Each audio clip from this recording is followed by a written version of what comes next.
I'd like to read to you a little ditty I like to call 2 Kings chapter 2, verses 18 to 26.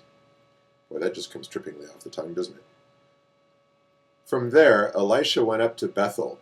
As he was walking along the road, some youths came out of the town and jeered at him.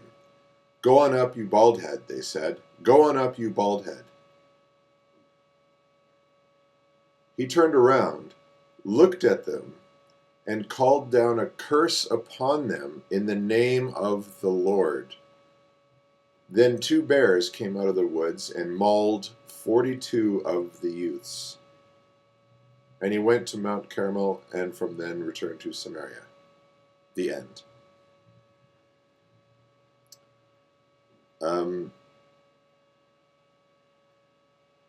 Actually, that's not 18 to 26. That's verses 23 to 25. Sorry, I expanded it just to see if there's any more context that would talk about this. But the section right before is the healing of the water in Jericho. So that ends with, "And the water has remained wholesome to this day according to the word Elisha had spoken."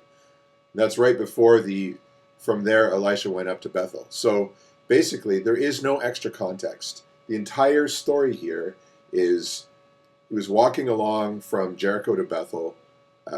On the road, some kids came out, and it doesn't actually say how many kids were there originally, but 42 of them died due to his curse. I would like to know, by what criteria is this considered a moral act? Because presumably it is, right? Presumably, this is something that you would defend because Elisha was a prophet of God, and he called down a curse in the name of the Lord. So he said, "In the name of the Lord, I curse you to death," or something, and God said, "Yep, sounds good to me," and summoned the bears. And actually, that reminds me, to all those people who say that God doesn't have to answer your prayers, he's not a genie who will pop out and do whatever you want, whenever you want. That's exactly what he did with Elisha. Elisha had 42 children murdered because he didn't like the fact that they were calling him bald when in fact he was bald. That's like saying, "You man, you man." First, I don't understand why he was pissed off. Second, I don't understand why God allowed the murder of these children for something like this, because it does say, Commandment 6 or whatever, "Thou shalt not kill or commit murder." That's clearly what this is, murder. Definitely, he was not acting in self-defense. I'm curious also what the parents of these killed children thought about all this. And what the town thought, because, towns at the time were much more family-oriented. So anyway, back to Elisha and the morality of this. What is the moral basis for which this is considered a good act? How do you excuse this? I've had a number of arguments with people, and it always comes down to something along the lines of they were mocking a prophet of God.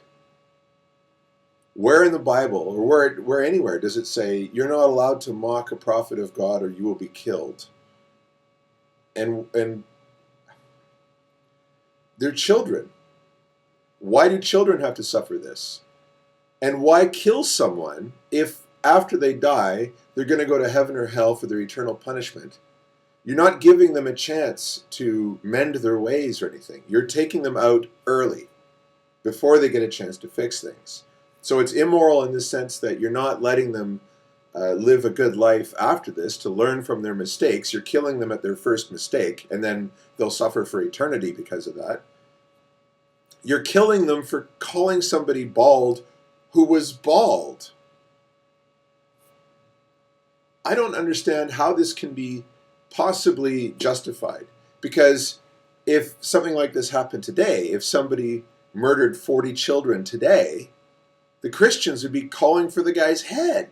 And yet they support this.